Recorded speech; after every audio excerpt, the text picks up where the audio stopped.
Meitenes mūsu piedzima ātrāk nekā vajadzēja, piedzima 29. nedēļā. Nodzīvojām nedēļu dzemdību namā, un tad meitenes pārveda uz Bērnu Klīnisko universitātes slimnīcu. Un meklējām daudz dažādus variantus, kur mēs varētu kopā palikt. Jo vienam tam visam iet cauri ir diezgan grūti. Un tad meklējot caur internetu, tāda iespēja kā vecāku māju. Atbraucu uz Bērnu Klīnisko universitātes slimnīcu un atnācu uz vecāku māju. Mūs ar atpestām rokām uzņēma. Atšķirība no vecāku mājas un to, kas ir slimnīcā, tur mēs dzīvojām pāris kvadrātiņos, visi 4. Un tas bija psiholoģiski grūti, jā. Tas, kas ir šeit salīdzināt, tā ir mājas sajūta, salīdzinājumā ar to. Jā.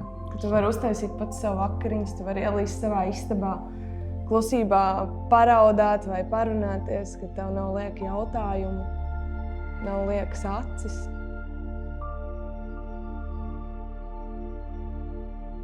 Ja nebūtu tāda vecāka māja, es droši vien dzīvotu slimnīcā, kopmītnēs. Vīrs droši vien braukātu, dzīvotu pie radiem kaut kur Rīgā. Un tas viss būtu gan finansiāli, gan psiholoģiski tik grūti, tik nogurdinoši, jo tā jau nebija viegli. Pats svarīgākais man bija būt soļu attālumā. Tas bija iespējams. Tas bija pats galvenais. Vispārējais nāca dubults komforts, ko es vispār nebiju iedomājies.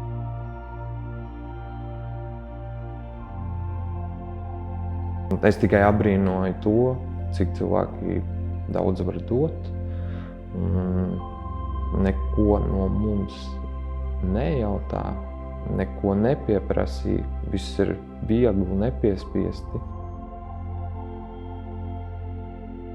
Man noteikti būtu bijis daudz grūtāk, ja man nebūtu vīrs bijis blakus un man, principā vienai tam būtu jāiet cauri, jo kopmītnēs, kā zināms, paliek tikai mammas. Un, ja tev tomēr ir blakus tas otrs cilvēks ikdienā, ir savādāk.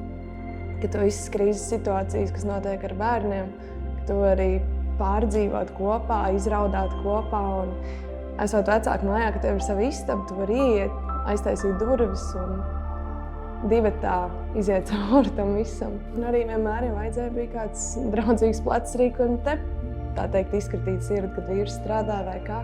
Vienmēr man tika pajautāts, kā jūtos, vai kaut ko nevajag, vai var kā palīdzēt.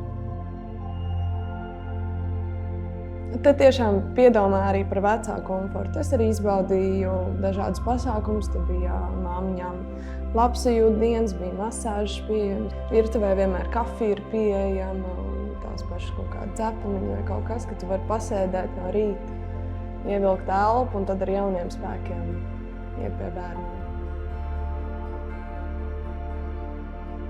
Ko es varētu novēlēt? Atrast daudz dzirdīgu ausu, kas ir gatavi palīdzēt, pat ja viņiem nav tik daudz līdzekļu, lai to izdarītu ar to mazumu. Bet noteikti spēku un tam visam, ko dara, jo tas ir nenormālīgi liels atbalsts vecākiem, gan kam ir slimi bērni slimnīcā, gan kam ir priekšlaicīgi dzīvoši bērni. Ja mums kādreiz dzīvē kāds prasītu, vai ir tā vērts šeit palikt, tad noteikti atbild arī.